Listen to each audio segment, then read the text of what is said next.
ਸਤਿ ਸ਼੍ਰੀ ਅਕਾਲ ਜੀ ਸਾਰਿਆਂ ਨੂੰ। This is Avtar Singh from the tuition centre. So ਪਿਛਲੀਆਂ ਸਾਡੀਆਂ ਵੀਡੀਓਜ਼ ਨੂੰ, ਟਾਈਮ ਵਾਲੀਆਂ ਵੀਡੀਓਜ਼ ਨੂੰ ਦੇਖਣ ਲਈ, ਪਿਆਰ ਦੇਣ ਲਈ ਤੁਹਾਡਾ ਬਹੁਤ ਬਹੁਤ ਧੰਨਵਾਦ। ਸੋ ਅੱਜ ਅਗਲਾ ਟੈਂਸ ਆਪਾਂ ਕਰਨਾ ਹੈਗਾ ਫਿਊਚਰ ਕੰਟੀਨਿਊਸ।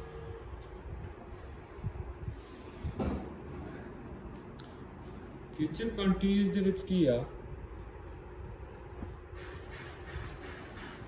ਜਿਵੇਂ ਇਹਦੇ ਨਾਮ ਤੋਂ ਹੀ ਕਲੀਅਰ ਆ, ਕੰਟੀਨਿਊਸ मतलब ਕੀ ਆ, ਫਿਊਚਰ ਦੇ ਵਿੱਚ ਜੋ ਵੀ ਕੰਮ ਕੰਟੀਨਿਊਸ ਹੋ ਰਿਹਾ ਹੋਵੇਗਾ। ਠੀਕ ਹੈ, ਸਿਚੁਏਸ਼ਨ ਹੋਊਗੀ ਉਸ ਟਾਈਮ ਤੇ ਜਿਹੜਾ ਵੀ ਕੰਮ ਚੱਲ ਰਿਹਾ ਹੋਵੇਗਾ, ਦੈਟ ਇਜ਼ ਆ ਫਿਊਚਰ ਕੰਟੀਨਿਊਸ। ਮਤਲਬ ਕੀ ਆ, ਉਹ ਉੱਥੇ ਪੜ੍ਹ ਰਹੇ ਹੋਣਗੇ, ਸੌਂ ਰਹੇ ਹੋਣਗੇ, ਉਹ ਨਵੀਆਂ ਚੀਜ਼ਾਂ ਉੱਤੇ ਬਣਾ ਰਹੇ ਹੋਣਗੇ, ਸਾਇੰਟਿਸਟ ਇਨਵੈਂਸ਼ਨਸ ਕਰ ਰਹੇ ਹੋਣਗੇ, ਦੈਟ ਇਜ਼ ਆ ਫਿਊਚਰ ਕੰਟੀਨਿਊਸ। ਇਹਦੇ ਵਿੱਚ ਇਹਦੀ ਆਇਡੈਂਟੀਫਿਕੇਸ਼ਨਸ ਕੀ ਆ, ਰਿਹਾ ਹੋਵੇਗਾ, ਰਹੀ ਹੋਵੇਗੀ ਜਾਂ ਰਹੇ ਹੋਣਗੇ। ਬਟ ਇਹਨੂੰ ਆਪਾਂ ਘਰੇ ਕੀ ਬੋਲਦੇ ਆ, ਉਹ ਕਰੀ ਜਾਂਦਾ ਹੋਊਗਾ। ਠੀਕ ਆ, ਐਂ ਕਰ ਰਿਹਾ ਹੋਊਗਾ, that is a future continuous. So ਇਹਦੀ ਆਪਾਂ ਸਿੰਪਲ ਸੈਂਟੈਂਸ ਦੀ ਗੱਲ ਕਰੀਏ ਤਾਂ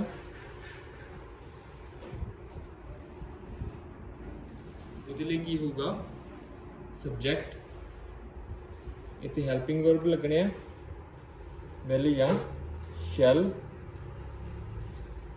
ਪਲੱਸ ਬੀ। ਕੰਟੀਨਿਊਸ ਦੇ ਵਿੱਚ ਜੋ ਵੀ ਹੁੰਦਾ ਫਸਟ ਫਾਰਮ ਨਾਲ ਆਈਐਨਜੀ ਲੱਗਦਾ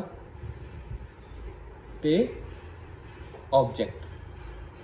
subject will shall be, first form ਨਾਲ ਆਈਐਨਜੀ ਤੇ object. For example,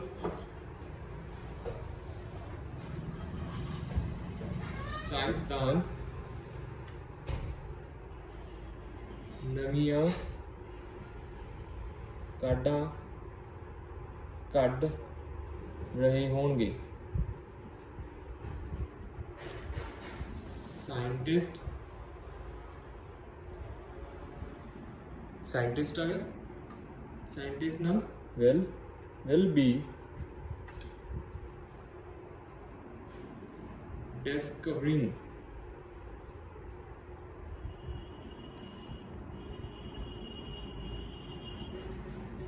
new inventions। ਠੀਕ ਹੈ ਜੀ, ਮਤਲਬ ਕਿ ਕੀ ਆ, ਇੱਥੇ will be ਜਾਂ shall be ਲੱਗੂਗਾ ਤੇ ਫਸਟ ਫਾਰਮ ਨਾਲ ਆਈਐਨਜੀ ਲੱਗਣਾ ਹੈਗਾ ਫਿਊਚਰ ਕੰਟੀਨਿਊਸ ਦੇ ਵਿੱਚ। ਹੋਰ ਐਗਜ਼ਾਮਪਲ ਲੈ ਲੈਂਦੇ ਆਪਾਂ, ਉਸ ਸਮੇਂ ਬੱਚੇ ਖੇਡ ਰਹੇ ਹੋਣਗੇ, at the time children will be playing. ਠੀਕ ਹੈ, at the time children will be playing. So then negative form ਇਹਦੀ, ਨੈਗੇਟਿਵ ਫਾਰਮ ਦੇ ਵਿੱਚ ਜਦੋਂ ਵਿੱਚ ਆਪਾਂ ਨਾਂਹਵਾਚਕ ਗੱਲ ਕਰਨੀ ਆ ਵੀ ਉਹ ਇਹ ਕੰਮ ਨਹੀਂ ਕਰ ਰਹੇ ਹੋਣਗੇ, ਠੀਕ ਹੈ, ਉਸ ਸਮੇਂ, ਜਾਂ ਉਹ ਨਹੀਂ ਖੇਡ ਰਹੇ ਹੋਣਗੇ, ਗੀਤ ਨਹੀਂ ਗਾ ਰਹੇ ਹੋਣਗੇ। ਇੱਥੇ ਕੀ ਲੱਗੂਗਾ, ਸਬਜੈਕਟ ਪਲੱਸ ਵੈਲ ਜਾਂ shall not be with the first form ਨਾਲ ਆਈਐਨਜੀ ਤੇ ਆਬਜੈਕਟ। ਠੀਕ ਹੈ, will not be ਜਾਂ shall not be।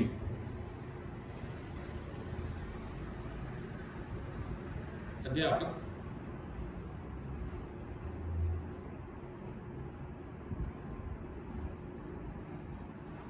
ਬੋਰਡ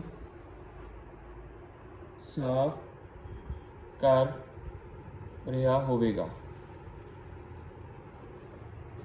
ਠੀਕ ਹੈ, ਟੀਚਰ ਵਿਲ ਕਰ ਨਹੀਂ ਰਿਹਾ ਹੋਵੇਗਾ, ਨੈਗੇਟਿਵ ਸੌਰੀ, ਅਧਿਆਪਕ ਬੋਰਡ ਸਾਫ਼ ਕਰ ਨਹੀਂ ਰਿਹਾ ਹੋਵੇਗਾ। Teacher will not be cleaning the board। Teacher will not be cleaning the board। ठीक है, वो घर दी, मैं घर दी सफाई नहीं कर रहा होवांगा, वो I shall not be cleaning the house। ठीक है, दैट इज फ्यूचर कंटिन्यूस। ਜਦੋਂ ਆਪਣੇ ਕੋਲੇ ਕੋਈ ਵੀ ਟਾਈਮ ਦਿੱਤਾ ਹੋਊਗਾ ਉਸ ਟਾਈਮ ਤੇ ਜਿਹੜਾ ਕੰਮ ਹੋ ਰਿਹਾ ਹੋਵੇਗਾ ਜਾਂ ਨਹੀਂ ਹੋ ਰਿਹਾ ਹੋਵੇਗਾ, that is future continuous. in interrogative form,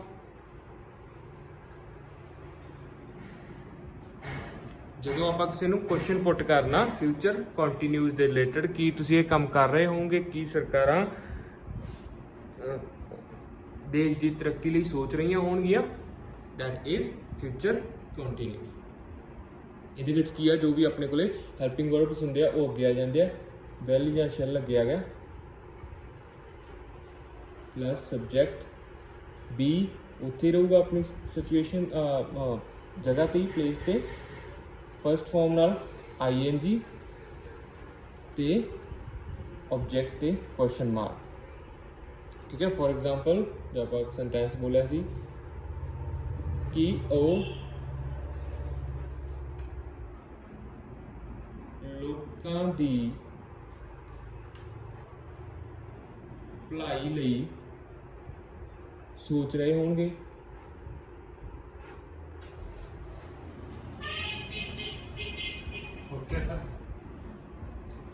ਕਿ ਉਹ ਲੋਕਾਂ ਦੀ ਭਲਾਈ ਲਈ ਸੋਚ ਰਹੇ ਹੋਣਗੇ, ਉਹ ਦੇ ਨਾਲ will they be thinking of welfare।